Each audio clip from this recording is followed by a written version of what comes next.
forever. We shall always fight for our right. Sole, sole, sole. No go da better. No go da better. Who buy never no go da better. Who buy never no go da better. Since my papa born me, I never see this country. I never see this country. Mama, this one. For this darkness, this one. Edo people, this one. Niger Delta, this one. Ilego, this one. Yes, sir, this one.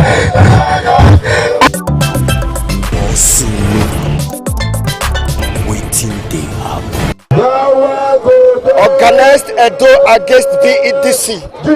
However, anywhere you go for Nigeria, they watch us. We must continue to thank everybody. And they watch us for ITV, for Facebook, for YouTube online. However, make we first read the message to Nigerians so that you can know the position of these protesters. However, they said number one, VEDC is not bigger than Edo people. Number two, we pay for light. VEDC give us darkness. Not be me talk about now. What the activists that they talk about. Number three, I say end estimated billing now. The fourth one, Edo people no be Father Christmas. Number five, VEDC sell meter between 150,000 to 400,000 naira. And number six, Edo people now responsible for buying transformers, poles and wire. It never finish. Consider this one. It never finish. People pay to maintain BDC equipment. Okay. Say no to bulk billing. Number 9. The level of extortion of BDC in Edo State is too much. Number 10. No lights, no pay. Number 11, Edo people can't continue to pay for darkness. Number 13, no to tariff increment on solicited migration to Brand A.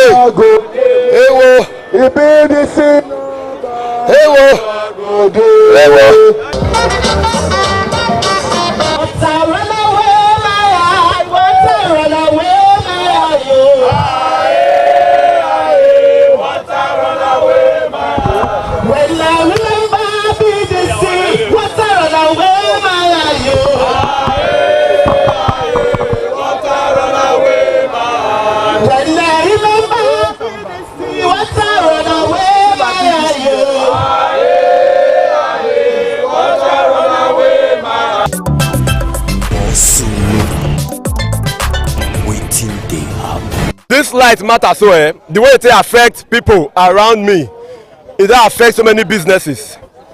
It don't make businesses close down. Profit where they make initially, that profit now they use that they buy fuel. And that fuel in question, they don't even see gain again. And let me tell you the thing where they make me the best the more. Be say that business what you do now, you know if you even increase that your money, if you want to increase your money for your business now, your customers go leave you, they'll go patronize who they get light steady. So that one I want fact. Now you go lose customers. The same time now you go to think you want to shut down your business. Now let's go to the aspect of psychological effect on this light. Children now we're supposed to sleep for nights. Where fans supposed to blow. They no feel how far blow them, mosquito go begin chop them. That pikin now if they break he go school now. He met when he busy they use light sleep. Those one not go to learn properly. He go to feel sleepy for class. Because why? He not get proper sleep for night. Now let's go to the mental aspect of this electricity. Mental, my brother. Now make I tell you, as a father of a home, how many fuel you go fit buy? If you be say you dey give your wife before 10,000 take cook soup, now you don dey buy fuel every day for 4,000, 3,000, 10,000. Oga, that your wife money wey you dey give her to take cook soup, e go reduce Hey. As e dey reduce, you yourself you dey think. As you dey think as a man, your wife even dey see you finish. You go dey feel say that you no fit provide again because why? No say BEDC don put you for tight corner. you don't choke oath like this, so they don't be for choke oath. All because say no light. No, because you not get money to pay for your light bill. You get money to pay for light bill, but they not give you light. Now make we go for the extortion aspect. What be this they do? Why you come wear black and black? What's your problem? Because Edo State is in darkness. The heartbeat of Nigeria don't turn to the heartbeat of darkness. Okay, now go to the one where you want to talk, so the billing side now. Okay, now for the billing side, imagine say you did darkness for 3 weeks, 3 good weeks. Then the 4th week, NEPA go come flash, NEPA go come. Man, BDC go come give you one's view. Bam. As they give you that one's view light, you go confuse, but they don't give me light. Oh, okay. 3 days later, they come drop B for you. They will go drop B for you for a light where they will make flash for your eye when you see once. And that B where they go drop for you, either from 10,000, 15,000, 20,000.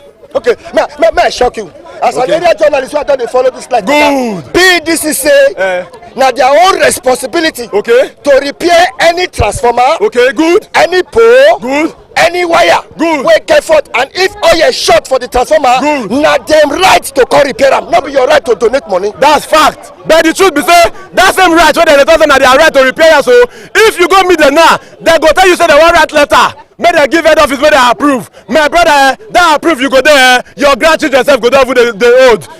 That approve and then you dey wait for. As I dey talk to una so, BDC, me na victim of BDC. BDC cut my light. They cut my light, say I dey owe B for my house. I know they owe B. Me when they see me they do video, I never talk am because you know why? That one a personal fight between me and those people. I keep her for one corner. They say I dey owe B, not be me use light. According to next standard, National Electricity Regulatory Commission, they say you are not obligated to pay for what you did not use. That is what is in the law. You are not obligated to pay for light when you not use. But BDC office go tell you say, man, if I wait to negotiate them, may they just give you part of the bill. May you just pay and may you forget your peace. Enough is enough of those madness. Let me make you come wear black and black. I demand they don't stay darkness. I demand BDC because you know why? BDC go so come out for this stage. Drop your comment, share them, and make you the like them. Well, for over 10 years now, with the interview now, the waka. Not be small. Many people say, but then. Yes, temata. Bam. Are you aware that BDC say now their own responsibility to repair transformer, to put oil for the transformer, to buy a pole, to replace the pole, and to repair wire and everything to maintain everything because now them they give you light. Yes. So what's not your problem? In fact, BDC now lie. Now they talk. That is your own. That is your opinion. Yes. No, let me matter. No, if you be like your opinion. My own community where I did for Upper Mission Extension, we buy transformer. We buy wire to connect the transformer. Now we buy all yourself. Even be this way, we connect the transformer, say we pay them. You understand? What did they come talk? They say Moku can't dedicate that transformer to BDC because now BDC responsibility to provide transformer and every other thing. As we buy and we dedicate and give them before they can connect and can give us light. Why don't they don't get any moral justification to come talk say now that they provide transformer and they maintain transformer? That one a lie.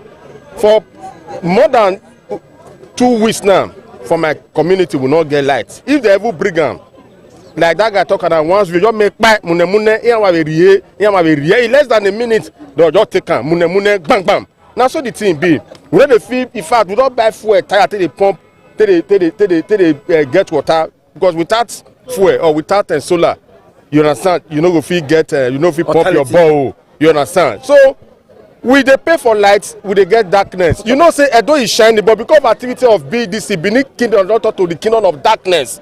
You understand? That is why we say we come and light now we need. If government feel break the monopolistic philosophy of BDC, yes, what is the way forward? They should destroy the monopolistic philosophy of BDC. What did I want to be? Maybe say other people will come invest in the electricity sector so that competition will come there. If competition there, the coffee provide quality services to other people. Now we want all we need the nitty-gritty of our protest and all the grammar we they speak since now we say now light now we need. If we get light, we'll feel they pay anything they say we pay. As now the protest now the governor come. Yes. How was the feeling? No. In fact, now solution now we want for this protest. Instead of us to go, they continue to the waka for streets where we say to some extent woodlands we can go hijack and governor just come. As he pass, he just come. He just address the issue.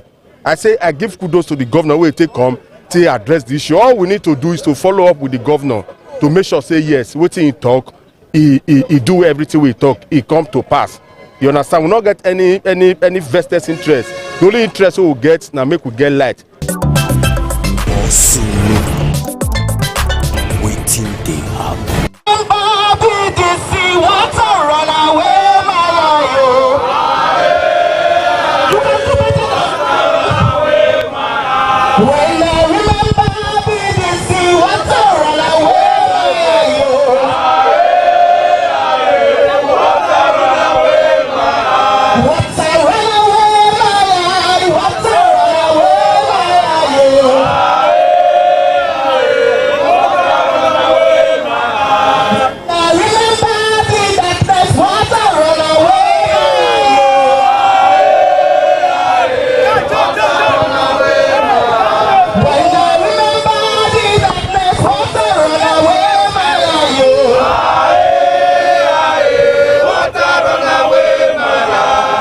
My brother, see, for where I dey for Sapele Road bypass, before they manage get small light at least small time they come say because initially we fell by transformer. Small time now they come they tell us they want carry us go now by force say everybody must pay 20,000 we come kukuma pay. Apart from transformer where we first buy, because the connection as we dey so whether na band Z we dey whether na band Q we dey but wetin I know say we dey band A and the highest fraud with that because I no go fit dey buy card every 2 weeks of 10,000 15,000 and e no go last I no go even see light the meter dey run light not dey and they say na band A so this one na the new scam the new 419 when they decide bring come and we say we know and they go stop am. BDC can use their brain help themselves they will be making money instead of cheating innocent Edo. So that is my advice for them. Thank you very much. What concern you for this matter? My brother concern me well. I affect you. All this BDC they be proper to us. Some place that they say tariff 250 naira. Why some place that they say tariff 100 naira? Where the difference is? Where they say they put bank A that they say tariff for the 250 naira. Where they say all those one no get special treatment that they say tariff 100 naira. Where you they stay for your house, I'd like to be for that. Like no do. On Saturday, yes, 600,000. Now take go buy generator. May I for feed the pump water, take the bath. For doing winner. You go buy gen. I go buy gen. What I go do now? Taking of the monopoly of BDC. BDC is a private company. So why we have only BDC? If Oshomo not work again, may we get many other alternatives like Oshomo, get like five distribution generation companies so that BDC go just fizzle out. They go just melegue. They go just come out. If I can't get better services for J&P, for example, distribution company, I can't get better light. I'll go BDC again. I can leave BDC now. That's it, just rich. So, but for BDC, like God was saying today, this protest was tagged Ozeba protest. It was tagged Ozeba protest. Maybe they will go take governor, or maybe I don't know. Governor saying just tumble come, but anyhow, we don't know that BDC they use but for us. They happy say the governor respond. I dey happy, but that was about be suit us. Do you know what it was about? We will go to the office. Kelly. We go to poo for there. Kelly. We go to cook there. Kelly. My dog go there. Kelly. We will carry canopy. Kelly. We go to sleep the office. Kelly. Ozeba.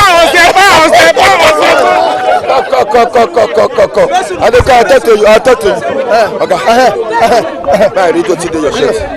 BDC now synonymous to darkness. Yes. Not be today I don't see you. Come hope you not get room. Now you don't tell me. Wetin happen? Over 10 years now they fight BDC. Now they fight for a egalitarian society. Now they fight for the betterment of Edo State. Now they fight to liberate Edo people from the shackle of darkness which BDC are brought to the people perpetually, deliberately, wishing. We are tired. So what will be the solution now? The only solution now be say God will not talk now. God the way God will bless you, don't talk am. He say when we break the monopoly, when we bring many investors come, when we come build power plant here, build many power stations here, so that competition go down the market. Okay. Waiting they happen. BDC matter, e be like tortoise wey no dey finish for story. E be like tortoise wey no dey finish for story o. Before you go say they're good, now you go see and see the thing. You no go let person understand. But now the ability na the monopoly now they cause am o. How it take dey affect your people? How it take affect your people? Now be the koko. We need to know how they affect the people, because some people don't talk say that they pay for transformer, that they buy pole, that they pay for the services. First, the total darkness is the grand economic activities, businesses for this country and for this state. I don't want to be the primary pains where it dey. You know say this fuel matter, not be everybody. They feel they buy fuel, we don't take power their appliances. I been a vulcanizer. Which one again? Who they use fridge for us? No, you not go even see cold water buy. And many people now solar they don't put for their house now.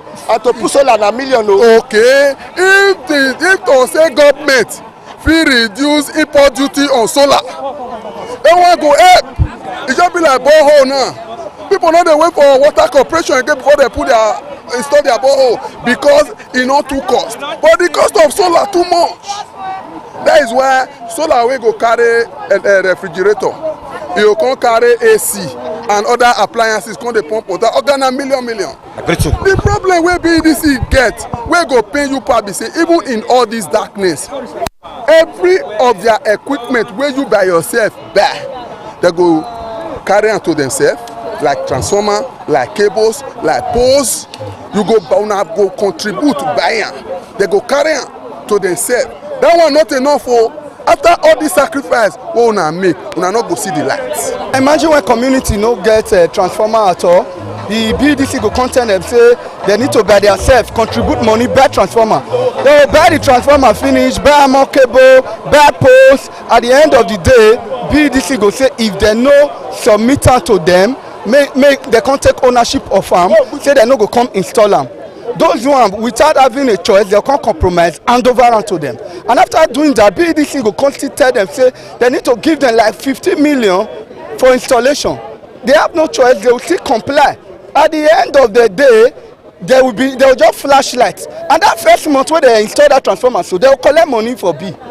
They are giving a whole lot of persons wey no get this prepaid meter estimated bill. Meanwhile, they bring light for only 15 minutes, and they do that like 3 times in a month for those who see the light at all. But every end of the month, they have the impetus, the temerity, enough courage to come out with their big belly, eating free money as if Edo people are for their Christmas. Whether they go house to house, they collect money wey no be their own.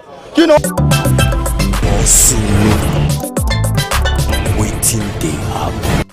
Because of the matter now, the executive governor of Edo State, Senator Monday Okpewolo, he don't come now come answer these protesters because of this light matter.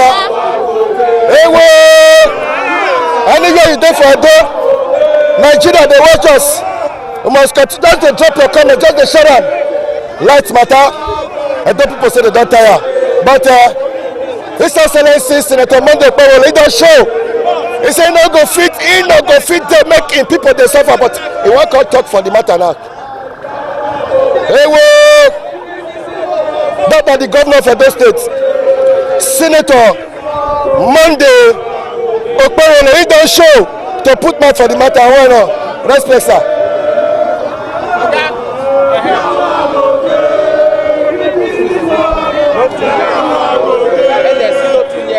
That na the executive governor of Edo State, Senator Monday Okpewolo. He will come answer the people as they don dey cry.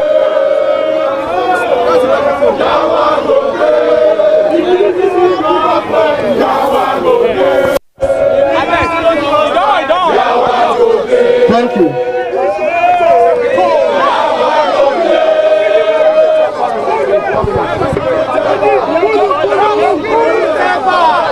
Hold on. Sorry. Can you face the camera? Installation. Kulu. Wider. Coordination. Wider.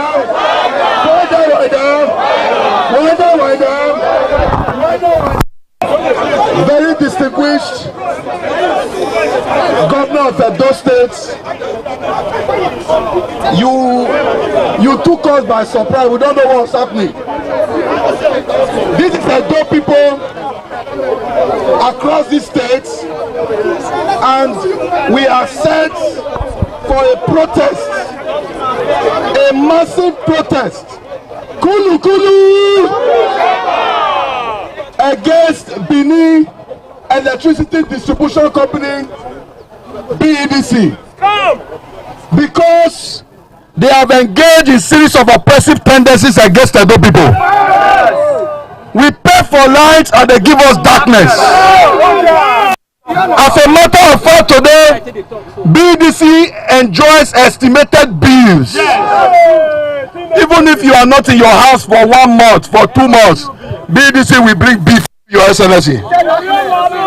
Your Excellency, sir, as it is today, communities will put monies together, they will buy transformer, they will buy poles, they will even buy wire, so that BEDC can connect them.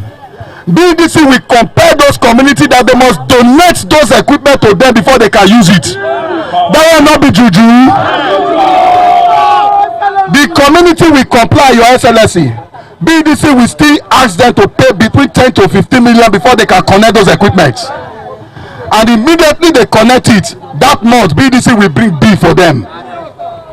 Your Excellency, sir, the free meter distribution that is supposed to be going in Edo State will challenge BEDC to publish the names of Edo people that they have given it to.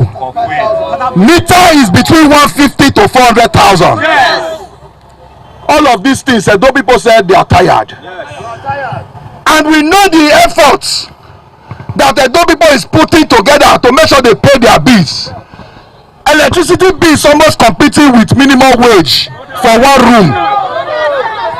BEDC has been doing all of these things, and we say we are tired. The reason why we are out today, we wanted to evaporate from this place and condense in BEDC office and occupy that office, so that while Edo people are losing their thousands, BEDC will be losing their billions. We look back and we surprised that the governor of Edo State suddenly entered here. Maybe you want to join us in this protest. And we'll be very happy. We'll be very happy if you join us in this protest. That is why we are here. In Soweto. Thank you very much. His Excellency will respond to you. Thank all of you. I was just passing by, I saw people gathered in this place. I was trying to find out what the issue is. They said, yes, you people are protesting. I said, yes, we are all youth. Is that not so? Yes. Are we not Edo youth? Yes. So I've come to join you on the protest.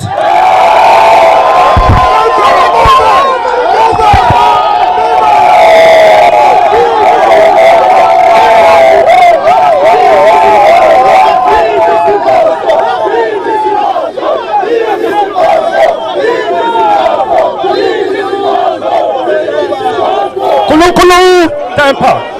Kulu kulu. Kulu kulu.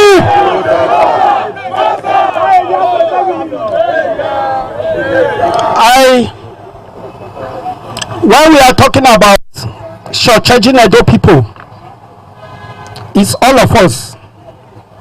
My father in the village, your mother in the village, my brother in the city, and you and all of us that are standing here. Is that not so?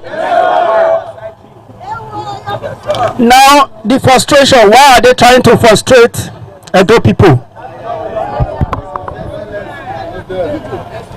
I want you to listen very well. There are people that own BEDC. It's not government owned property. Even though Edo State, Ondo, Ekiti, Delta, we have stake, but it's just very small. The percentage is very small. So we do not have control over BEDC. So I want to let you know that the only way we can fight them is to bring stakeholders into this business of distribution. I want to let you know we will break monopoly. That monopoly does not belong to one man. So how do we do it? We have to operate like the way telecom operates. Bring in different stakeholders, bring in different companies so that we can have light. We can have alternative. I want to say a big thank you to all of you. Civil society people that are here. I can see Besunu. I can see a lot of people here standing here. So Besunu, you have to tell people because I know you can report very well. Okay. This one no be Tinubu problem. Waiting they happen.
ITV, certainly the best.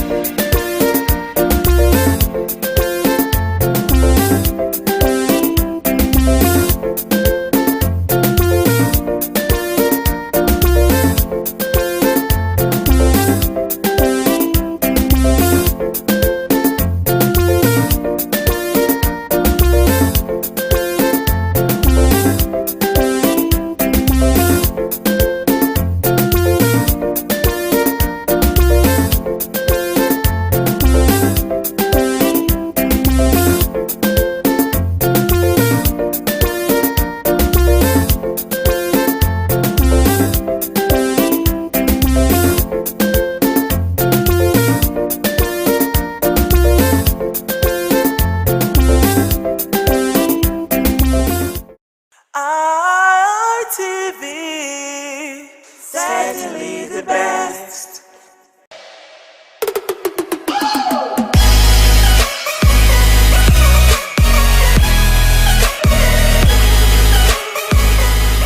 Alright guys, another lovely episode of your #1 rendezvous for men on television, and I'm talking about the guys Hangout Show on independent television, reaching you live from the ancient city of Benin. Yes, I love to call it the city where the king is truly king. Now, for starters, the guys Hangout Show is one unique show that gives men a voice in the society. You know, in a society where men are really not given the pride of place, especially when it comes to self-expression. Right? Men are not giving the audience that they desire or that they deserve. Unlike the other gender, of course, you know, every time a woman cries out about marginalization, abuse, or whatever it is, society is always very quick to react, unlike us men. So the real question is, why does it seem like the society is silent every time a man comes out, you know, to complain or cry about abuse? So that's basically what we're talking about tonight. Violence against men. Why does society seem silent? And of course, I'm not alone. I've got an amazing personality in the house with me. It's been a long time, and I know we haven't really done this in a long while. Yeah. He goes by the name of Michael Imagbejion. Yeah, you got that right. I did, right? Yeah. It's good to have you in the building, bro. Thank you very much. Thank you very much. It's been a while. How's your day been? Yeah, it's been wonderful. You know, the sun is not friendly. No, it's not. I mean, sometimes I just wonder if someone is, maybe an angel is cooking in heaven, and the heat is, seriously. Yeah, it's been all good though. The politics and the economy. It's not really been nice, but we're still surviving. I mean, we have no choice than to keep pushing. Of course. Right? We owe ourselves survival. All right. Okay, so let's get right to the business of the day. Yeah, you heard me when I started. violence against men. First of all, violence is a very serious issue, right? And when it comes to men, it's a different ball game. Of course, we understand that on no account must anybody perpetrate violence towards another, right? But every time a woman comes out to, complain about violence or being abused, society seems to be very quick to react. But when a man comes out to complain that his woman, for example, is abusing him, there's usually this, lackadaisical attitude from, the average person in the society. Like, some persons even mock him. Like, how can you even come out to say that your wife or your woman is abusing you? So let's begin like this. How would you describe or define violence? Does violence only have to do with physical assault, or there's much more to it? All right, thank you very much for the opportunity. Let's look at the denotative meaning of violence. Okay. All right, so what is violence? I think according to the lexicographers, they said that violence is aggression towards someone. Okay. They didn't say physical. They just say being aggressive, being belligerent towards someone.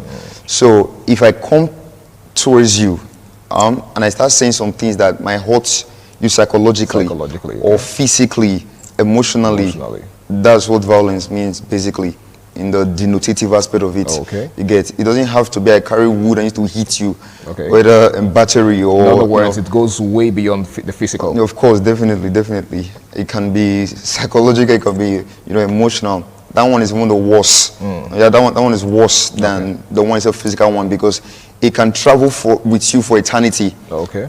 Because if I say something that is that maybe it affects you or it relates to what you are passing through, I can Probably take that thing. In me that reminds me of something. Of course, it reminds me of what I've tried to, forget. It will be, you'll be melancholic for days, for months, for years. You get, so that violence cuts across the spheres. Okay, now let's take a look at violence as it affects men. Yeah. Because it's a guys hangout show, so it's very important that we they sideline it to the guys. Do you get it? So with all due respect to the women in our lives, They understand. our moms, I hope you understand. So I mean, this is us, right? Yeah, and like I said, the guys hangout show is about giving men the pride of place, and of course, teaching them to prioritize themselves. A lot of times, men come out to complain about violence against them. Okay. For example, I think there's a video on social media that I stumbled upon of a man, I think based abroad whether in the UK or in the US. He was having issues with his wife. It was some sort of an argument or something. And then the wife was assaulting him, like physically assaulting him. The man was visibly provoked. He was pushed to the wall, but he couldn't do anything. If not for any reason, for the fact that they are based in the Western world, where of course, the right of the woman is highly protected. Of course. And you dare not lift a finger on the woman over there. So the man was being assaulted. So the $1 million question here is, why is it that, first of all, what gave that woman the audacity to hit the man? Let's start from there.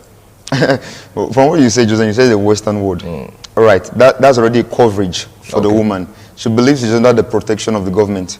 So she believes she can do anything she wants to, and the man will not reciprocate. But should it really be like that? It shouldn't be like that, but unfortunately, they're in a place whereby she feels this protection and I can do what I want to do and get away with it. If you hurt me, then you're out of this place. So she's under that protection, in quotes. So she just feel like, okay, I can do anything I want to do. But for me, I don't think that kind of marriage is under love. You might even find out that it's the woman that sponsored the man overseas. Most of the men that take the women overseas, most of them, you see the women being excessively submissive. You get, but so maybe in that scenario, I think maybe the woman is the one that has the sponsor, and so I can do anything I want to do to you because I brought you here, and that's one. Just Secondly, like who pays the pipe up and dictates the tune. You get that idiom. You get, so I'm the one that brought you here. That's one, and two, I'm under the protection, so I can do anything I want to do to you. Nothing will happen. Now let's talk about the need to empower men to speak up, especially in circumstances of this nature, because society encourages women to speak up. Society even goes as far as advising women to take a walk from such toxic relationships. Okay, so as a woman, if you're being abused by your husband or by your man, you are advised to walk away from that relationship or marriage. But why is it that when the reverse is the case, when the man is, the victim of abuse, a lot of times he's even advised to just overlook. In some cases, he's told to walk away from the scene. Of course. Just to douse the tension. Yeah. But do you think that is a permanent solution to that problem? All right. Definitely, running away is not actually the best. Has not always been the best, and will not always be the best. Okay. You get some. If let's use my as an example now. Let me use an exemplum. I beg your pardon. Okay. If I like someone, if I love someone, I wouldn't want the person to go, and I would not want to leave. Okay. Because, like I said in one of our episodes of the series, I said love is putting someone else's needs before yours. Above yours, yeah. Yeah, you understand. So I think I would try to devise a means for us to settle down, for everything to be copacetic. Like, let me guess, I don't have to run. Okay. But if I get to see that, just because you love someone, a person you love can also leave you. A person you love can also leave you. I can't die because of you. Yeah. There are many fish in the river. You understand? So we have to talk about it. If I see that it's not working out, then I won't use the door. I will use the doors. I will have to run. Okay. You get? I'll use the door. I'll use the window. I will flee. Okay. So because of the fact that I love you doesn't mean I will die in the relationship. You get? So, but the first time at the outset, what you need to do is talk it out with the person. The person is mature. The person is mature enough. Talk it out with the person. If it's not working out, then use the doors and use the windows. Okay, because you see, I was actually going to ask you what to do in a situation where dialogue doesn't seem to be working. Because there are some persons who are just unreasonable. Yeah. No matter how diplomatic you try to be with them, it's like you're just pouring water into a rock because it can't penetrate. You understand? It can't retain the water. So it's a waste of time trying to reason with some persons. Some people are very quick to go physical, right? Let's not even, like you rightly said, let's try not to make it just a physical thing. Yeah. There's also the verbal thing. You're having a misunderstanding, a little bit of a conflict with your partner, and then she's already saying words that are, that even pierce harder than a knife. Yeah. Do you understand? How do you handle a partner like that? Like, how do you even begin to try to make them, engage you in a peaceful dialogue? Let's talk. Like, all right. Yes. How do you do that? First of all, I think there's this idiom that says that where your treasure is, there your heart will be. All right. Now, a woman that is mature and loves you, I said mature and loves you. Okay. She will want to talk, because if you're without dialogue, you are not going anywhere. The situation will deteriorate. You may not even be able to identify the problem. Good. The situation will deteriorate. You understand? Yeah. So we have to talk. If she's interested in the man, she must find a way. She may be acting. She may be acting up, but she'll be like, "Okay, talk. Let me listen to what you want to say." She's just using means to just listen. Yeah. If she's really interested, or if she's still interested in the man, she want to hear what the man wants to say. But if she's not interested in anything, it means she's no longer interested in the relationship. So she's probably fed up and just wants out. She's fed up. That thing that happened, that altercation that broke out, is just an excuse, a flimsy excuse for her to leave. It's been coursing through her veins for a long time. So you're saying that there are probably remote issues, unaddressed issues, that have been welling up in her. Yes, of course. That one was just the time bomb. Just set it off. You understand? She's been nursing in her heart. It's been coursing through her veins like, I want to leave. That was just a good reason, in quotes. But to the man, it's a flimsy excuse. Okay. So if she's not interested, come on. Let's have a business idea or a business deal. And this business deal will take us to, let me say, the promised land, in quotes. Now, I want us to come together, sit, plan, rejig everything so that we can get somewhere. Okay. Now, without doing that, we can't get anywhere. So for that reason, now the woman or the lady in quotes, we need to sit together as mature people. That's first. Okay. As mature people and talk about things. Then we can, look forward to a brighter future. All right, in case you're just joining us, it's the Guys Hangout Show on Independent Television. And tonight we're taking a look at violence against men. Why does society seem silent? Some persons have argued that the reason it seems like nobody really shows interest whenever a man is a victim of domestic abuse or violence is because men are considered to be the stronger vessel. Just like the Holy Book says that the women are the weaker vessel. So, because men are known to be naturally strong, whenever they're experiencing something of that sort, they are not supposed to express themselves. They're not supposed to show their vulnerability. If a man comes out to cry, for example, that his wife has been beating him, there are women who are naturally stronger than men. Of course. I think society doesn't actually examine that fact Amazons. enough. You understand? There are women who are just, strong by nature. Of course. And I've seen videos on social media of men getting really, really, whooped. By the men are not strong. It's not like they're not strong. It just so happens that their women are stronger than them, and there's nothing they can do about it. Yeah. Now, why is it that? Okay, let me just paint a scenario. You could be walking along the road and you see a woman assaulting a man physically. You might not feel the need to step in and try to intervene, right? Because you feel like, okay, maybe, in fact, some persons might even conclude that the man might have insulted or done something wrong to warrant that. But the reverse would be the case if you're walking along the road and you see a man assaulting a woman. The natural instinct in you would prompt you to intervene and try to save the woman from the man. Now, why this disparity? Okay, first, I think we all look but see differently.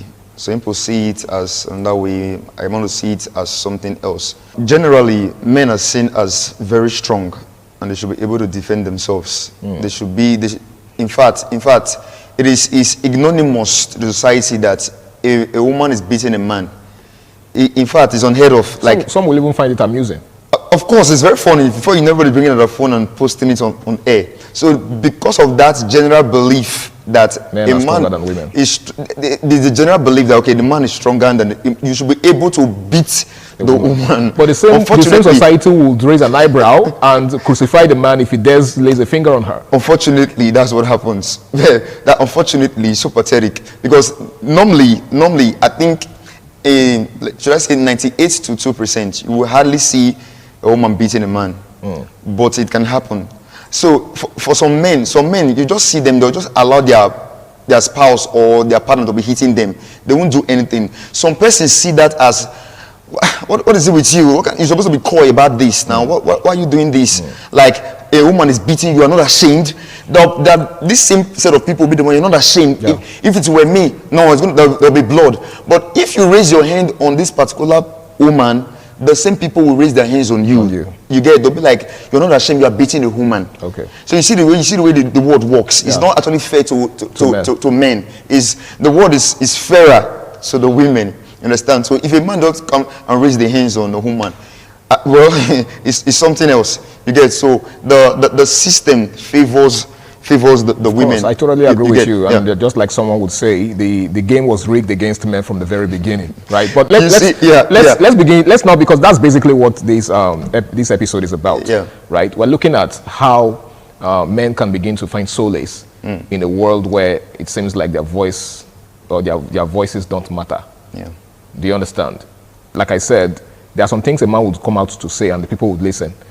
But there are one of the reasons why a man cannot even come out to tell you that he's been abused by his wife is because of how society would react, just like you said. For instance, if I come out now to say, oh, my wife is beating me, I'm sure a lot of persons are going to look at me like, are you... What give you the goal to you understand? So what do you think society can do to give men a sense of closure and belonging? So much so that whenever they feel, abused, whenever they feel assaulted, whenever they feel like their sense of manliness is being taken away from them, they can come out and speak and be confident that their voices will be heard. What do you think society can do better? Because we really can't continue like this. All right. Thank you very much. I think I have 2 points in that. First of all, the community or the society, I beg your pardon, they should stop being judgmental. They should stop being judgmental. See, sometimes if a man wants to hit a lady, he will think like, look at the stigma I'm going to pass through. Yeah. If I do this, so he's traumatized by the fact that what the society will say. And that's the judgment. What effect it will have on him. Of course, so they should stop being judgmental. Like they should just stop that. If they stop that, we'll open up. You understand? Okay.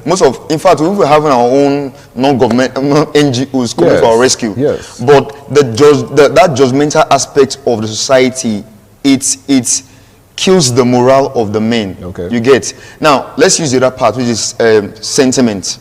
Many persons are sentimental. for example, you see many women talking aggressively, like aggressively. Running a man down. Yeah, like, why would you want to do that to a woman? They don't want to know what happened. They don't want to know the cause.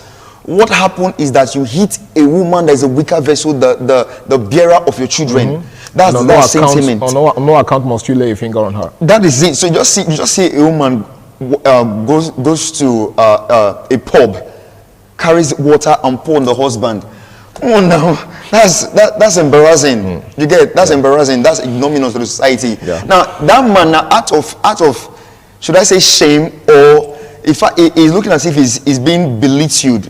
Some of the persons with, they'll be like, woman is doing this to you. They are judging him, so he wants to raise his hands and to prove that he is the man. He's actually the man, but he will think again. If I do this, there's going to be a problem. The consequences. Because some women will just come out and take it on their shoulder. They don't. If you see them, they don't want to know what happened. Their own is they will show you the part of the video where you are assaulted. They will ellipse the part. They won't tell you the part that they played in the whole. That is not their business. The part is the man's fault. So they're being sentimental. So that sentiment and that being judgmental are the things that if we reduce this to the barest minimum, to the nada, it can help us a lot. You talked about NGOs and the need to set up bodies that take up issues that have to do with violence against men, just like we have it, for women. For example, I think in the University of Benin there is such an arm that's called Center for Gender Studies. And a lot of times when you hear gender studies or gender affairs, you already know it's referring to women, whereas it's supposed to be a two-way thing, right? So can't we have, a balanced system that also caters for the need of men, especially as regards domestic abuse, right, and violence against men? For example, if a woman is being abused, you see lots of NGOs, human rights activists, women's rights activists, jumping to her defense and even calling for, the prosecution of the man, calling for justice, asking that, justice prevails in favor of the woman. But why isn't that? Don't you think, men should begin to also, do you even think it's possible for us to have such, bodies? Yes. All right. Now, I don't think anyone will be praying I don't think anyone should be praying that God should be protected, because God can protect himself. He even offers protection. Of course. Now, some persons see that men are protectors, so they don't need protection.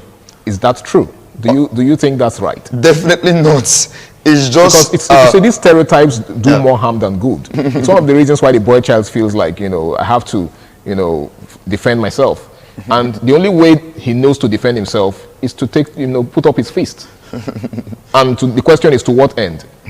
That leaves us with, a society of bruises and scars. So don't you think it will also make sense for us to have NGOs and, men's rights activists? It will make sense a lot. The funny part of it, if you bring it up, it will be laughable to society. It'll be like, what are people doing? What are people trying to protecting men for? What is this? What do you want to protect a protector? What's the point of this one? Okay, because we have ours, you want to have yours. It just seems like it's redundant. What's the point of this? What's the point? Like someone that has a gun, you are giving the person a needle to protect himself. You get, so it just seems so redundant to the society. Like there's no point of this. No, I believe once in a while, or maybe back in the day, someone must have had the idea of bringing this thing up. Okay. But some other persons, these factors that you've just mentioned, some other person will be like, sir, with all due respect, I don't think there's any point to bring this up, because you don't have sponsors, you don't have anything. Like, what is the point? What do men need protection when they actually protect us? Do you think which is terribly wrong? Do you think the shame factor also has a thing to do with this? Because just like you said, it's the same factor that makes men, swallow a lot of these things up. A man is being abused and he feels like, if I come out now, which mouth will I use to say that I'm being abused? Do you understand? Who would even believe me? And how will it sound in the ears of people? So don't you think this is the same reason why we don't have NGOs and, groups that saddle themselves with the responsibility of protecting men just the same way we have it for women? Because, if we come up with such groups, people are going to start asking questions and saying, are you guys not ashamed? You're not ashamed, yeah. All right. Now, because of this concept of this ignominy, some persons see most of these causes of suicide. sometimes it's because the pressure on society, from wife, from spouses, from partners, it has coursed through the man's veins. It's going to the zenith. The fact he can no longer hold it down. He just want to let it go. But there is no therapeutic session where he can pour this thing out. Just imagine the man won't think like, how will he even be racking his brain, like how will he feel if I go to a therapist? I'm telling the therapist that my wife assaults me, is assaulting me, is maltreating me. It will just be filled up. Okay, see, the society right now, or the economy right now is not favorable. By the time you start, say, a man right is focusing on getting daily bread. Okay. And apart from that, you are pressurizing the man. If everything is too much, what will the man do? He will just think, what should I do? This place isn't supporting me. The society will not support me. If I go against, everybody's against me. Let me just end it all. So that shame factor is causing depression and one of the reasons of this suicidal attempts. Quickly, just as we begin to wrap up in less than 1 minute, what do you think can be done to give men a sense of belonging and also reduce? You just mentioned suicide, which is a very extreme consequence of this issue. So what do you think can be done to give men a sense of belonging and also make them, give them a feeling that they are welcome in the society and that there's no shame in crying out that you're being abused? In less than 1 minute. All right, I think first of all, I think we should leave that shame part. They say you die in shame. You die. It's better I speak up. I speak out, I speak up than to die in shame. Okay. Let's forget about the shameful parts. We are humans. We feel, we have emotions. Yeah, God blood flowing through our veins. Of course. So let's forget about whether being a man or whatever. You get. So let there be a body. Let there be an NGO. Just like everything. See, most women do complain about inequality. I think this is where the inequality is playing right now. Since they have theirs, what should we have ours? So gender equality should find expression in this regard. In all spheres. All right, thank you so much, Michael. I really do appreciate you really threw so much light on this particular subject, and I hope that our viewers out there have learned a thing or two from this. It's been the Guys Hangout Show on Independent Television, and we've been taking a look at the issue of violence against men and why society seems silent. Now, if you're a man out there and you're going through violence, you're suffering from some sort of abuse from your partner or from anybody, from your fellow man or from a woman, please speak up. Nobody should die in silence. Everybody should have a voice. I don't think there's any reason why you should allow anybody reduce you to a point where you feel less of yourself. Okay, so if you feel like you need to say something, please do say something. Okay, that's the only way you can find closure. My name is Harry Aigboje. It's been an amazing time on the show tonight, and I want to say that it would be nice for us to do this again, same time, same station next week. But in the meantime, make sure you stay out of trouble, do the right thing, and enjoy the rest of your night. Bye for now.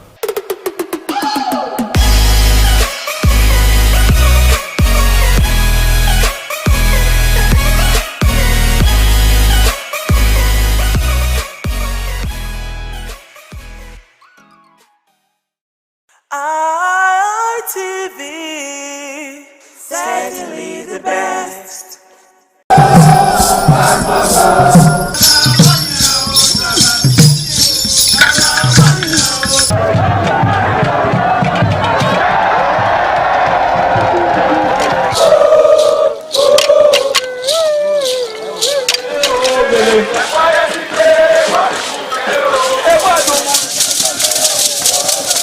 This is Aqua Game, a popular game in Africa played by our ancestors to entertain themselves after each day of farming.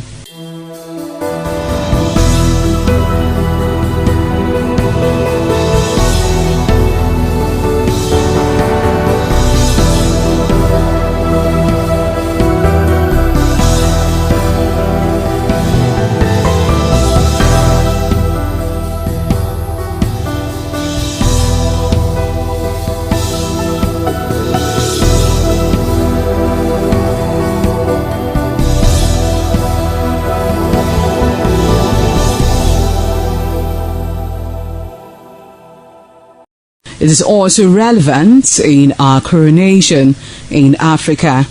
It is a sport and indeed very interesting, as every seed had a role in the game.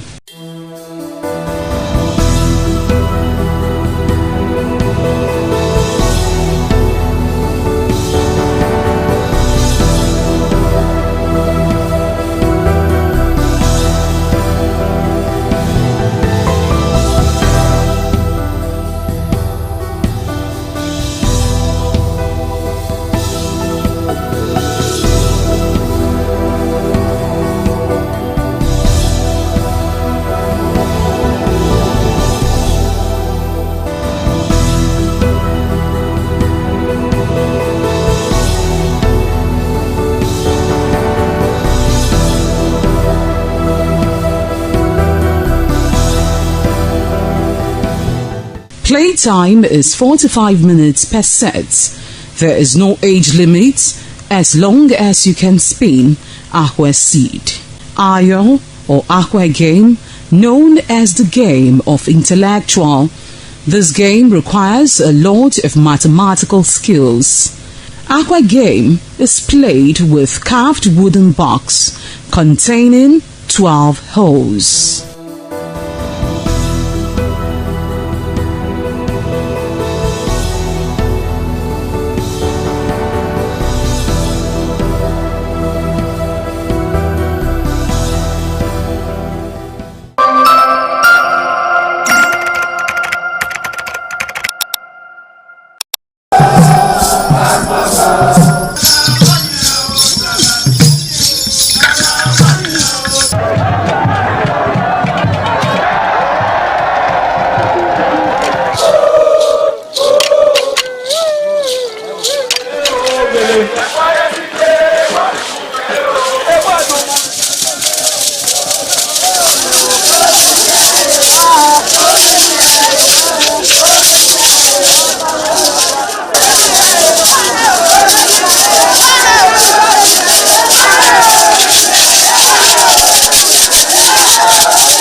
Ugeni Madonna, Imazegno, Overo, Ovesniagbo, Emanazo, or Ugeni Madonna. You will have to serve the community for 30 years before you come to this stage. They will ordain you of your title. Then by then you are one of the elder. This year now, we don't read the year, so that's why we can do this year. Historically, joining the Elders Council, an individual must have reached a certain age and must have made significant contributions to the community through leadership, service, or other meaningful ways. There was jubilation in the community as sons and daughters of Okada, both at home and in the diaspora, trooped out to be part of the ceremony with various homes of the initiates agog with festivities. Friends and well-wishers of those initiated into the Elders Council, jubilated at the Ogwedion after performing all traditional rites. The elders, known as Edion, in company with their loved ones, danced to their various homes where guests and family members were entertained.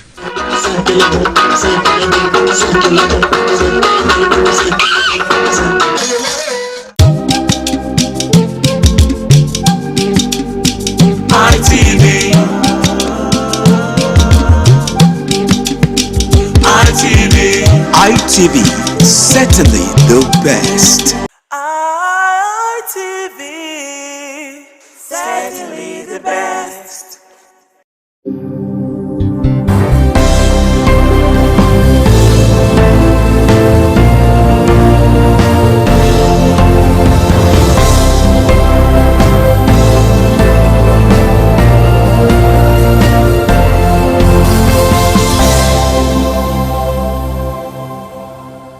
It is another wonderful time on television on your program African Discourse on Independent TV.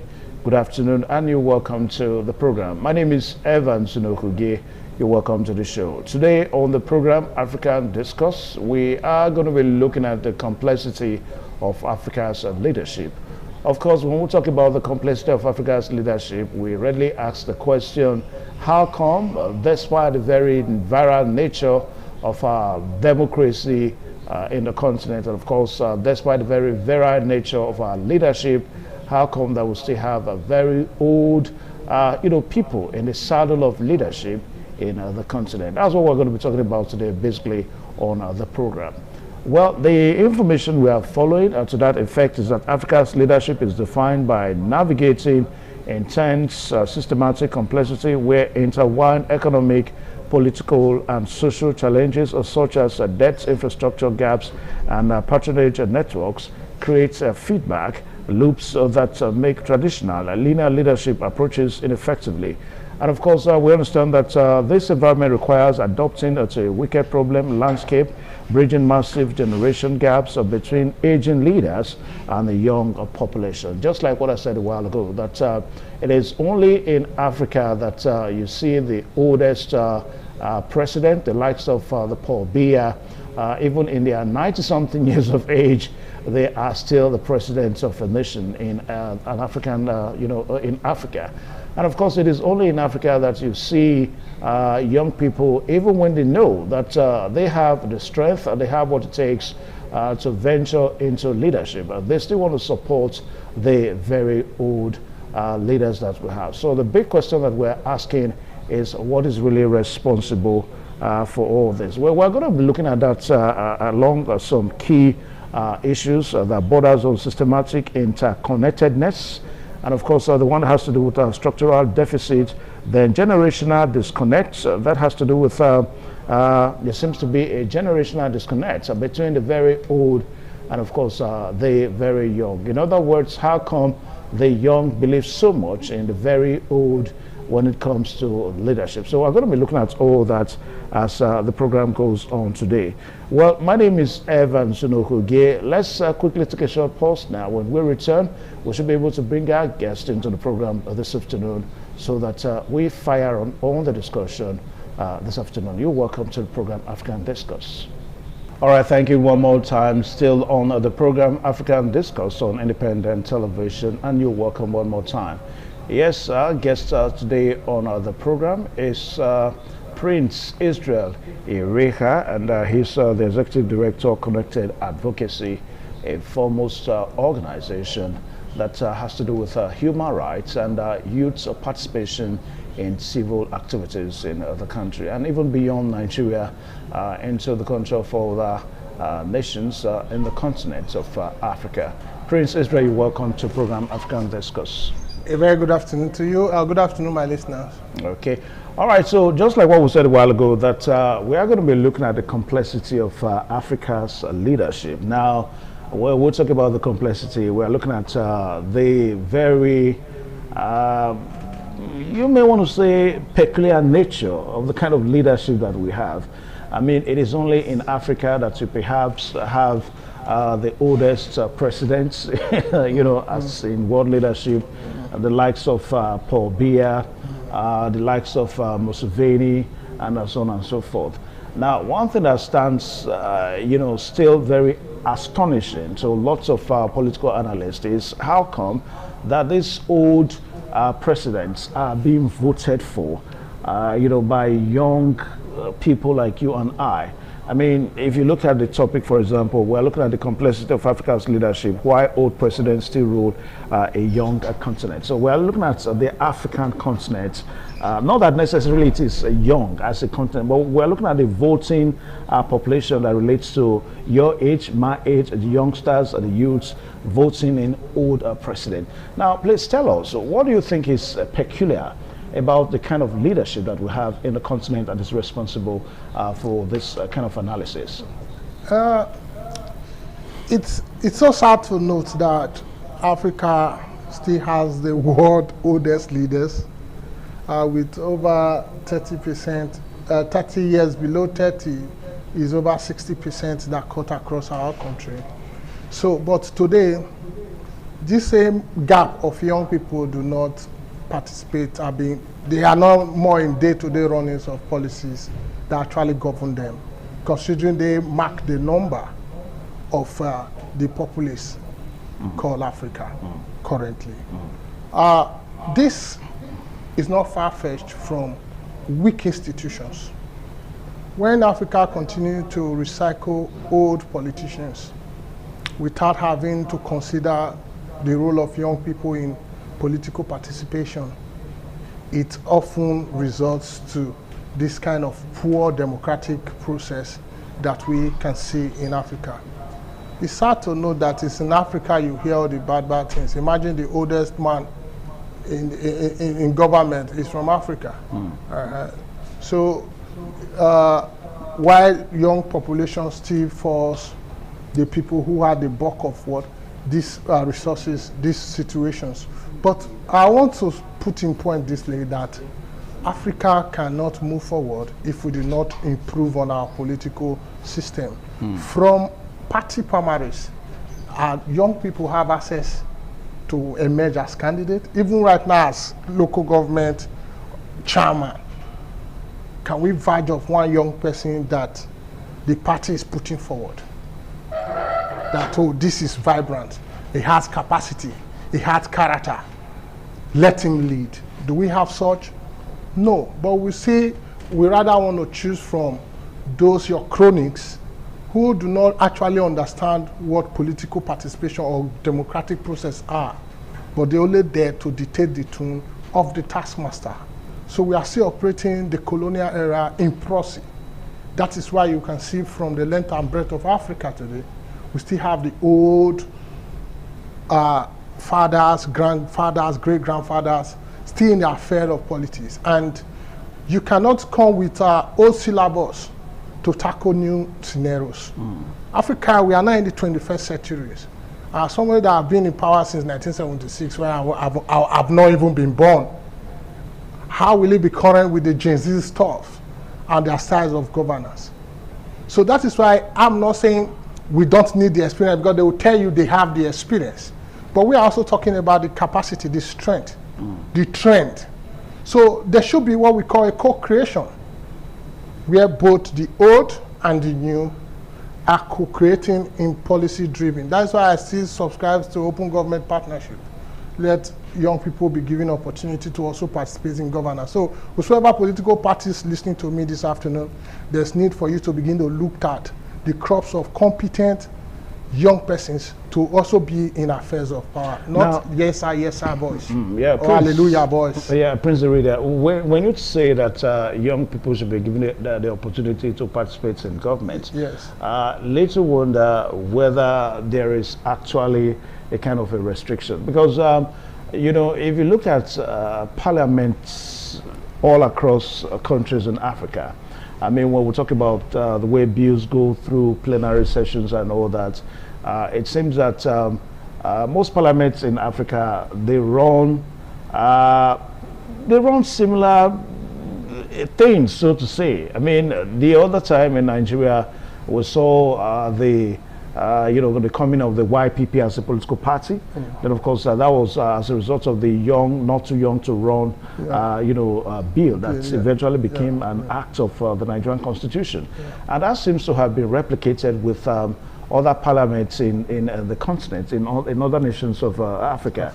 Now, even at this, we still have a situation whereby, just like what you are saying now, that youth should be given equal opportunities. So the question I'm asking, is there a restriction? Where was that? When was that restriction imposed? And who imposed it that says that as a youth you cannot run? I mean, otherwise it's open participation as far as I'm concerned. So what do you think is the problem? Yes, there's a coded restriction in the sense that, let's take come back home, Nigeria for example.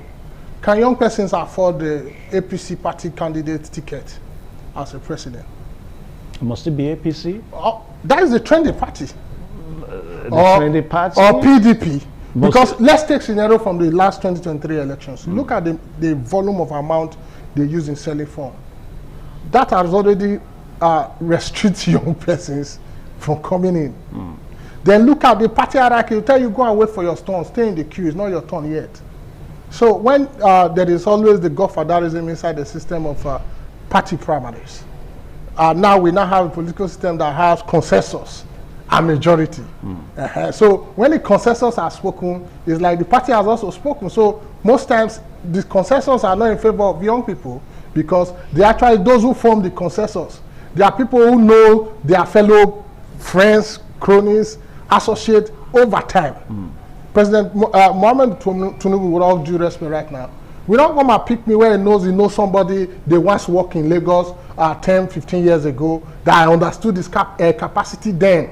So these are kind of people he will shop for because these are his equal, these are his mate, these are his contemporary. So young people always feel left out in this because they can't can we trust this one? You'll be hearing things like, can we trust him? Well, don't you also do you think he will be able to bend to our own kind of style of governance? So all these things tends to becomes the dark side that strangle young persons participating in leadership. But so they say they restrict them now to SSA. Yeah, but don't you also think that the question that we may be asking is whether this young population, whether they have what it takes? I mean, do they have what it takes? Do they have the experience, and do they have the capability, to fit into leadership role? Thank you very much. Before Nigeria was, before 1960, those who actually fought for the country called Nigeria, were they actually also 60 years and above? I'll throw the question back to you. Were they actually? No, not necessarily. They were not. They were young people. So if you don't give them a try, you don't give them an opportunity to put their capacity into work, how do you expect the best from them? So these guys have the energy. That's why I was saying earlier on, there is need for what? Co-creation initiative. Young people have the strength. The elders, they have experience over time. Why can't us merge the strength and the tech savvy that young people are bringing into it now? Into governance. But don't you think that, even with the analogy you're trying to draw, don't you think that the revolutionary nature that young Africans had then, I mean, if you look at the 60s, almost, let's take for example countries in West Africa. You have Nigeria, you have Ghana, you have Togo and all that, you have Niger. Now, these countries, their independence are very close. 1960, 1961, 1962 and all that. So it seems there was a revolution in leadership that cut across the West African countries then. So don't you think that there was probably a revolutionary hunger for leadership that the youths in Africa had then that you and I we don't have today? Revolutionary leadership then was between African and the colonial masters.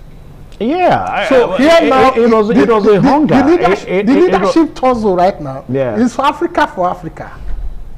Yeah, it's still the same thing. It was the young Africans that had that hunger then. It was not the young colonial masters. Okay, are you saying now that the young Africans right now, they don't have that hunger? That's the question I'm asking. They do have that hunger, but the strategy the elderlies use, they don't feel safe bringing these guys to the table.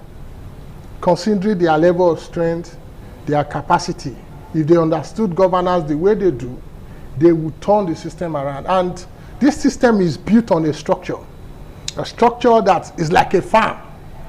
The taskmaster understands how these farms to be run, but if these young ones enter into the farm, I think they will overrun the structure. So this is what still makes African leaders still find it very difficult to open hands to allow young people to actually participate. But for capacity, for competence, for character, for strength to drive policies to conclusion. That's why today we see how most of our policies, they lack implementation. Just to make them, to implement them still remains in shambles. How would you really judge that character, that capacity, that strength? I mean, thank God that you are into advocacy, youth advocacy and all that. I mean, you are the executive director of Connected Advocacy. Now, from your experience, what do you make of the nonchalant disposition? You know, the apathy that, I mean, next year is going to be a presidential election. And even with the ongoing continuous voters registration that is going now, you can tell the apathy that Nigerian youths are having towards the registration exercise. So it seems that there's a problem, ab initio. There's no problem. It is a structural challenge, considering the level of awareness. It is the information in the disposals of these young persons that they work with. So come tell us now, how many of those adverts or those enlightenment campaigns have you seen concerning voters registration as concerned this woman? But let it get to 2 weeks to election, 3 months to elections, you will see even your station will be, it will be rolled out. So the level, so they keep most of these informations in the dark. How many of these young persons, they don't even have light now to actually know what is happening. So how do you expect them now to know what is happening? So low awareness, all these are all strategies to keep Nigerians and Africans in the dark. Now, are you really saying that the African youths are in the dark? Energy poverty, over 60 million of Africans are without power, access to energy. So how do you expect them to make, match their own energy with them, their contemporaries in the West, but who have not even got this kind of Prince, what would you say if you see that? I think that is worrisome, because thank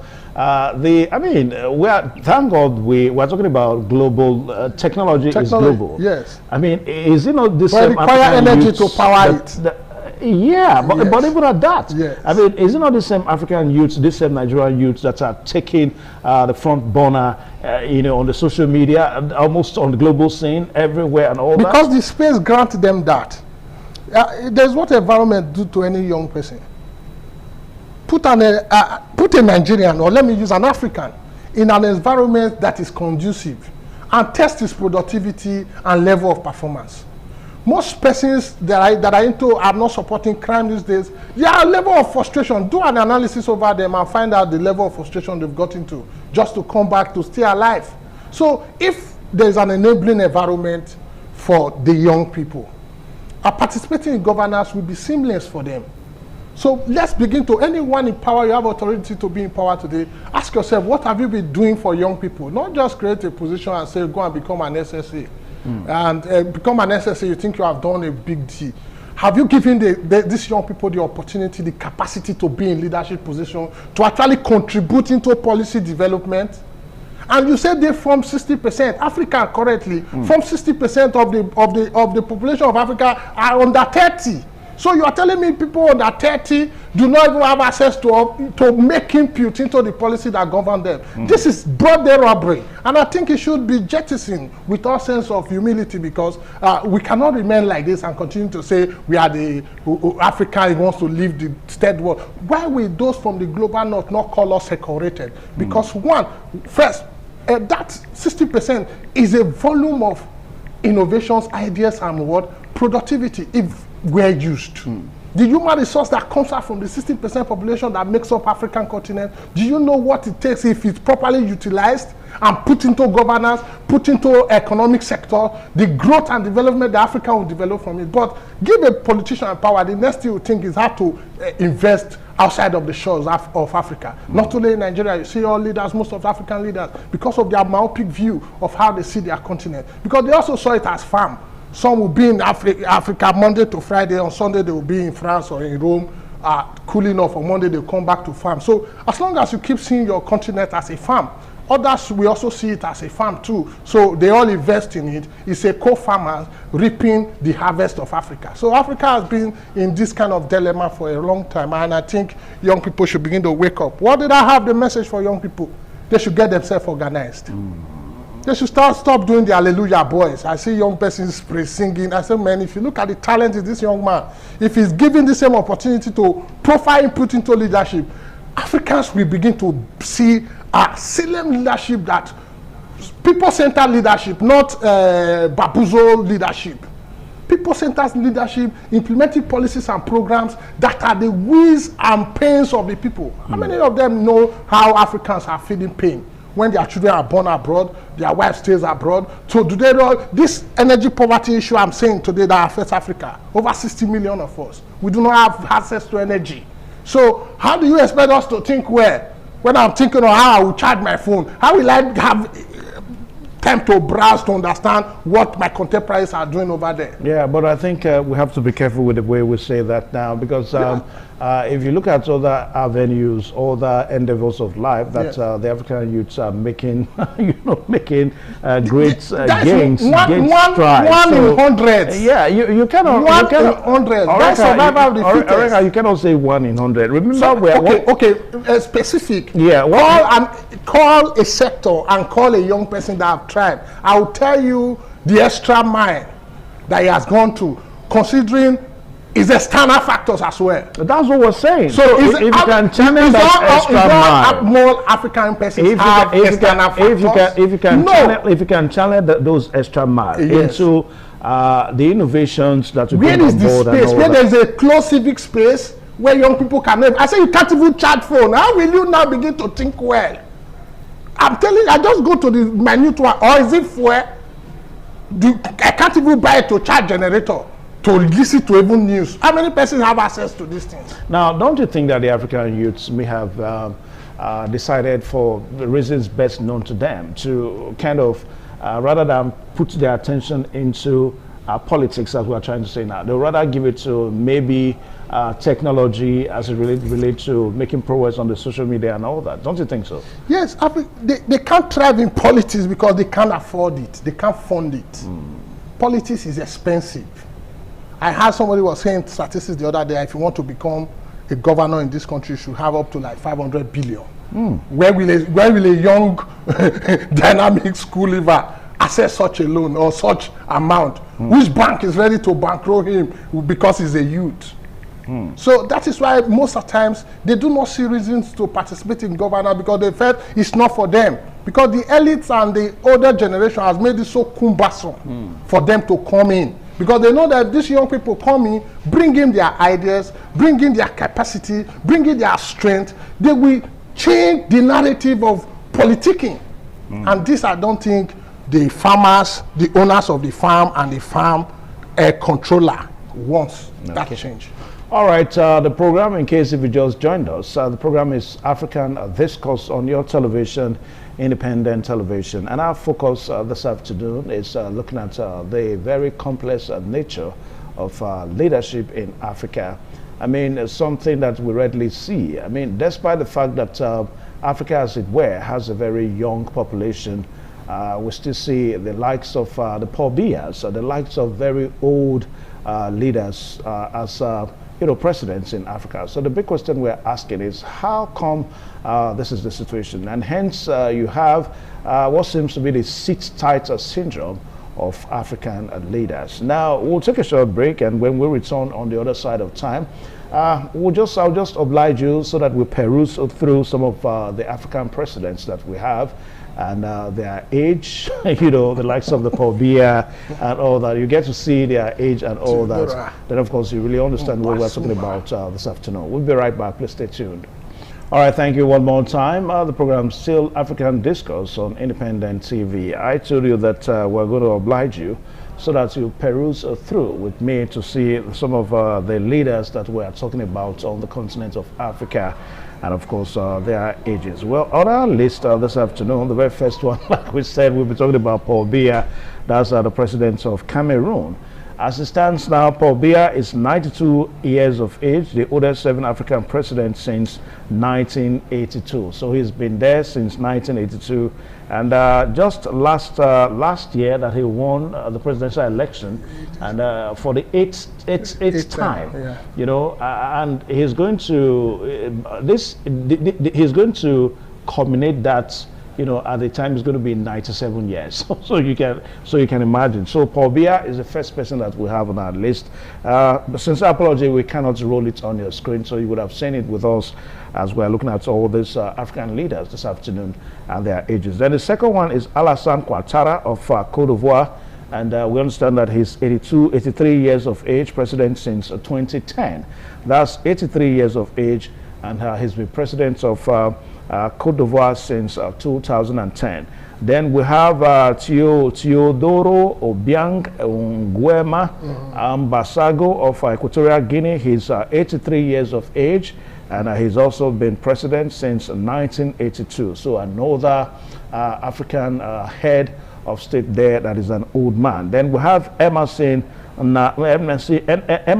Mnangagwa of Zimbabwe. He's 83 years of age, president since 2017, and that's the Zimbabwean president. Then we have Nangolo Umbaba of Namibia, who is also 83 years of age, and he's been the president of Namibia since 2024. So that's just about 2 years ago that he became president. But we're talking about his age now, 83 years of age, and he's been president since 2024. Then John Dramani Mahama, that's the Ghanaian president, who is 67 years of age since 2025. That's last year that he became the president. Then we have the likes of Yoweri Museveni, that's the almighty Yoweri Museveni of Uganda, who is 81 years of age, and he's been president of Uganda since 1986. Then also on our list this afternoon, we have Abdelmal Jadi Tobon of Algeria, and he's 79 years of age, president since 2019. Then Ismail Omar Guala of Djibouti, who is 77 years of age, and he's been president since 1999. Then Bola Ahmed Tinubu, of course, our own president here. And what we have here is that he's 73 years of age, and he's been president since 2023. I think we'll stop there, Origa. So let's look at our own president, President Ahmed Bola Tinubu. I think when you compare him to other presidents that we've seen, we'll say that somehow that he has age on his side. He is contesting again now. Well, as it stands now, we don't know whether, I mean, his party has not been nominated, but from all indications, he will contest the next year's election. So by then, he's going to be 73 years and all that. You want to say something about that?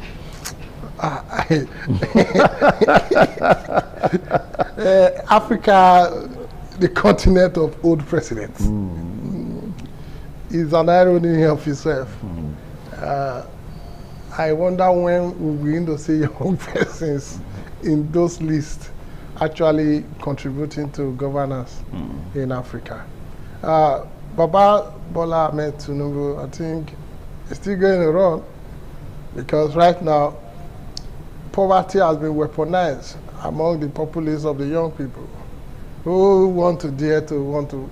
Now let us take the issue of the young population outside this now, because leadership is all encompassing. I mean, it has to do with the young population, the middle-aged population, and of course the old population. Now, these presidents that we've seen now, I think the youngest of them all is about the one of Ghana, that's Dramani, who is about 67 years of age, is about the youngest of them all. No, that's going by the list that we saw here. You said? I think Senegal is the youngest. Okay, we've not seen the one of Senegal, but the list that we have here, it's the one of Ghana. That's John Dramani, who is 67 years of age. Now, the question I'm asking now, do you think that their age has anything to do, or is it that their age is responsible for the seeming underdevelopment that Africa seems to be going through as a continent? Because we're talking about leadership here. So first, I think one, I would say their age is contributing. Secondly, the system is also contributing. One, their age is contributing because when they were emerging as young leaders, take our president for example, he groomed young people that they all grew together. And if you understand the system today, everyone in his cabinet, people that are close to him, holding sensitive position in this country, they were all people that he knew when he was young. So if we also, because now you don't have full blueprint of these young people, so that's why I said there should be like a round table, a co-creation round table, or maybe a mentorship programs that will give opportunity for this older version to also see what younger versions could do. Now, if you say this, Prince, what would you say about some advanced nations that Donald Trump is also in his 70s? I mean, what's his name now? Joe Biden, you know, that handed over to Donald Trump was also, Joe Biden was in his 80s, and it was about in his 80s when he was US president. So what do you think is in these developed nations that even if they have old presidents, old leaders, they seem to do well compared to African nations? Yes, you can't bend it because they have what we call strong institutions. I made it earlier on that Africa is characterized with weak institutions, weak policies. All right, so we'd rather just say that our problem seems to be bordered on strong institutions, not necessarily the age. Yes, because it's, and who will now change these policies is still these old persons. And they are the ones that formulated the same old syllabus. That's why I said earlier on, you cannot be using old syllabus to treat current issues. It's obsolete already. But they can't throw that away because that is what they know. That is what they understood. The governance of 1970, 1960s, I don't think it's not the same issue we are confronting right now. So let us have systems that actually work. Not systems that benefit those who are in. Because why we fail in Africa to change or to improve on our system, to have strong institutions, is that anyone that comes into power, the power automatically benefits them. So they never see any reason to make policies to ensure that our implementations work 100%.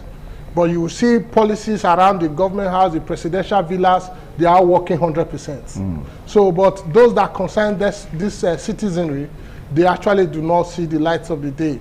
One complaint to the other. You see one project, 4 different administrations awarding one same project over and over again because of weak institutions. There's no proper check and balance. There's no proper watchdog. No citizens campaign actually demanding accountability, transparency for those in policy. Because the citizens also are hungry, the time for them to speak, you give them the 5K and they tell you, okay, let us allow him to try. We try. When you see one of the, let's allow him to try, give him more time. No, he has also whet his appetite. So if we continue to live in this kind of rentier system, we continue to remain like this, and it's not good for us for emergency, for policy. When we need these policies to work, they can no longer work because we have compromised in all the systems. So in the Western world, it's not so. Whether you are old, you are young, the policy checkmates you immediately. It's on autopilot. It has already been programmed to succeed. So if you want to fail the system, the system automatically check you out. But here, once you enter and say, bro, this is how they do it, this is how the previous government do it and make money. Abi, you want to come and serve the people, it doesn't tell you a loophole that you will fix on. So everyone in Africa, they come to fixing the farm, harvest as much as they can for their tenure. If you cannot bend the tenure, you keep harvesting. So this is the scenario of the African case. Now, we'll say that there are things that are global. I mean, development, it's global in the sense that we have situations whereby initiatives and you know, technological advancements breaks in the developed world, in the advanced world, and in no distance time is also replicated in Africa. Take for example the revolution of the social media. We talked about that a while ago. I mean, it's global now. We cannot say it's everywhere. You know, it's in Africa, it's in the US and all that. Now, my question is, if all these are global, we also want to reason that leadership is also global too. So why is it that even as all these nations are making advancements, that we don't copy from them, that their own leadership style does not influence us, you know, in such a way that we begin to, you know, most of our countries in Africa, we call them democratically, you know, elected countries, the leadership and all that. Democracy is not even our own style of government. We copied it from this Western world.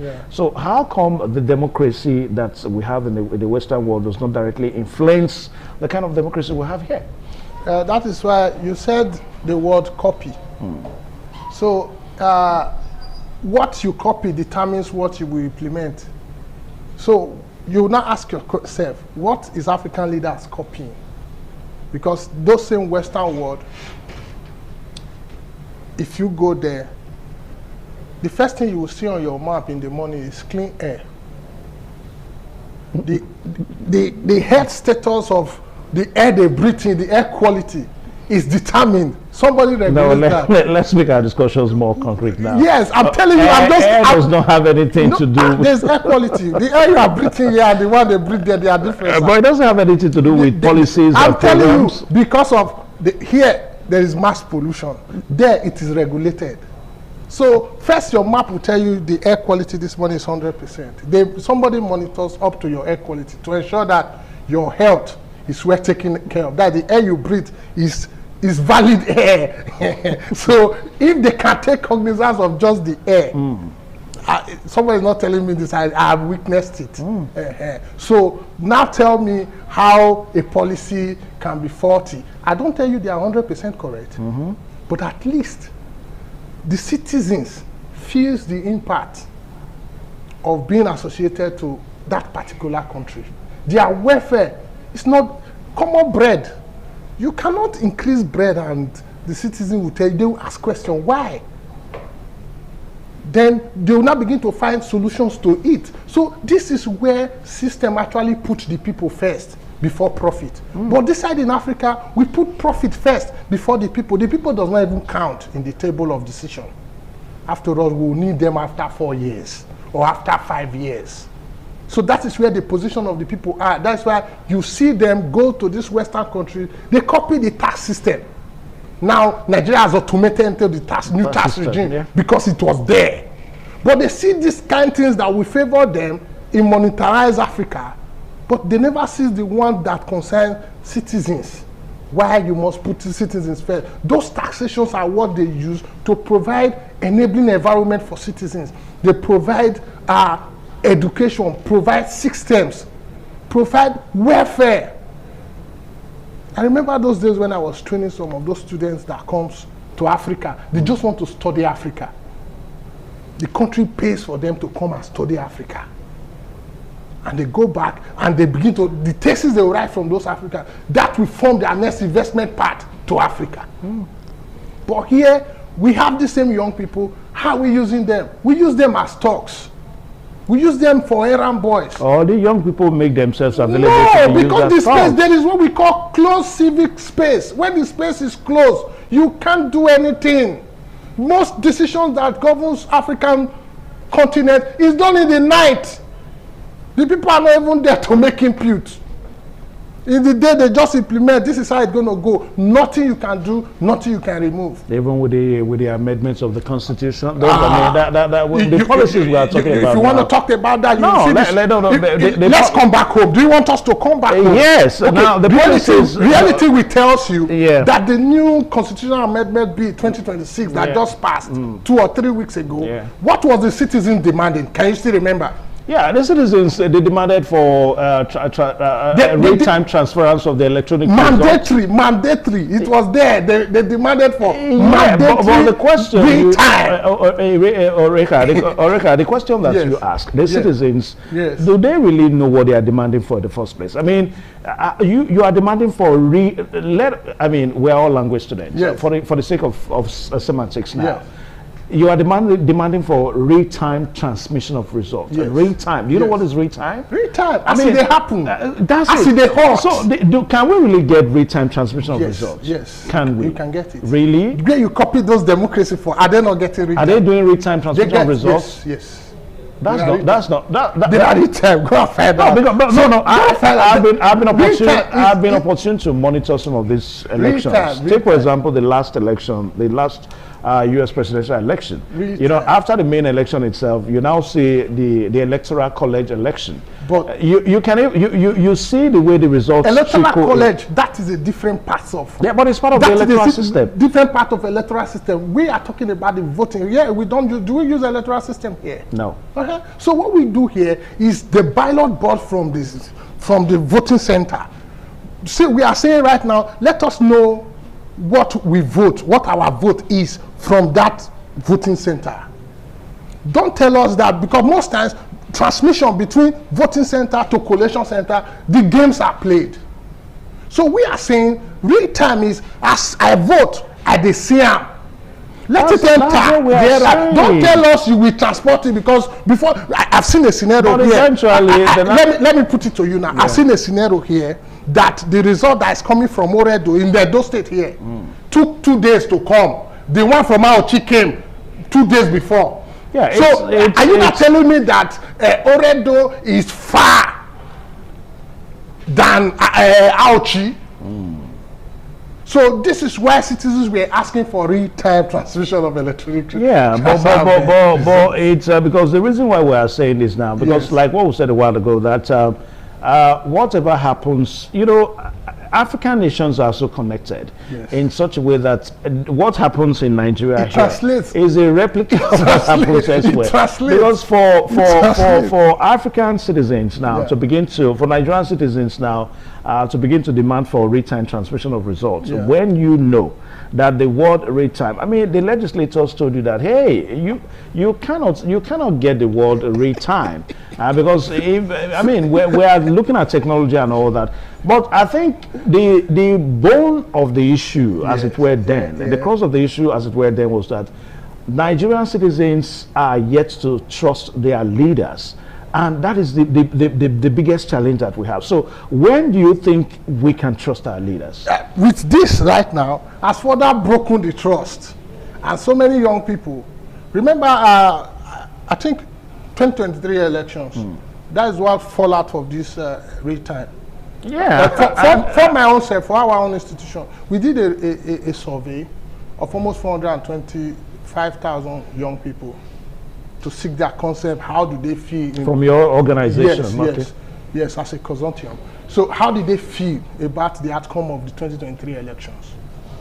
About 78% of them feel discouraged and said the time wasted on that elections were not come by, that their expectations and hope were dashed. So that is why when the House of Rep...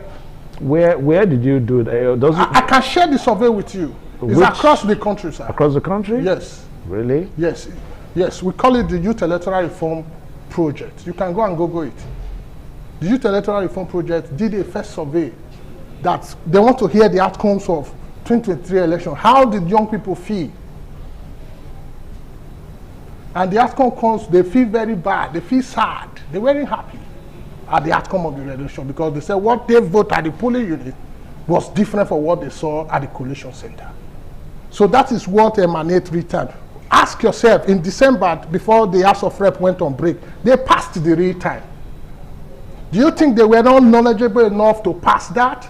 Or did they not see that it was a direction towards advancing Nigerian democratic practice? And the House of Rep is not, their passage is not enough for us to have. Yes, but they've seen the concerns of the people. Yeah, but they've seen it. So if they can say yes to that, why can't the House of Senate also reason with them in that direction. You would have been, Nigeria would have been setting a precedent for other African countries to take that same tune. But at the end of the day, they harmonized. They harmonized, but the harmonized still bring us back to a clause. Yeah. All right, enough of all this now. We just wanted to say one word, because all these things we have enumerated are big challenges, and there seems to be the bane of our development in the continent. I mean, why we have old leaders elsewhere, and those countries are making an advancement. We just talked about the age of the U.S. president. We've also seen the former U.S. president Donald Trump. I mean, what's his name now? Biden. Joe Biden, an old president. Donald Trump, an old president, and some other leaders of the world. So even Xi Jinping too is an old president, so to say. Is in his 70s or close to 70s or thereabouts. Now, this age, you don't see it in governance. Their governance is still top-notch and all that. So what is your last stake in all of this? That is why I said my last stake was co-creation. If you find out those guys, they have young people in their system that drives things. They have young governors, they have young people. So I'm not saying the old people, we should throw them away. We need their experience. But let's also bring the young people together. Let there be what? Co-creation initiative. And co-participation. And co-participation in co-design. When young people co-design policy, they will drive it. But when they are excluded from that policy and you want implementation, how? And these are the ones that form 60%, the bulk of it, who are supposed to be the driver. They are not carried along. So we are saying, carry these young people along. Bring the experience, we need it. Bring the strength, we need it for nation building. No nation can stand on its own with one leg. So if you are saying just the older ones, you are standing on one leg. So let us bring the two legs together and form a better continent called Africa that we can all boast of. All right, Prince Israel Erika, I want to say a very big thank you to you today for coming on the program African Discourse. Yes, we have seen it that we need to form a connect between the very old and of course the young in our continent. We've seen that old age does not have anything to do with leadership in these advanced countries, but here in Africa is a big issue. So what we are missing is a lack of connection between the old and the young, so that we can have very young policies. Even if we have old leaders, we can have virile policies and younger policies, so that we can drive our continent forward. Prince Erika, thank you one more time. Thank you. All right, so we'll just draw the curtain on the program here today, African Discourse, and by the special grace of God, we should be able to come back next week Monday with another topic and of course another guest. My name is Evans Sunokoge. Good afternoon. ITV, certainly the best.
The Ekoko masquerades from Ute village, whose cult is connected with Obaewari and his mother, Elere, appear on this occasion to bless the Oba. Ekoko is a ritual masquerade that dances to please the guests and the Oba.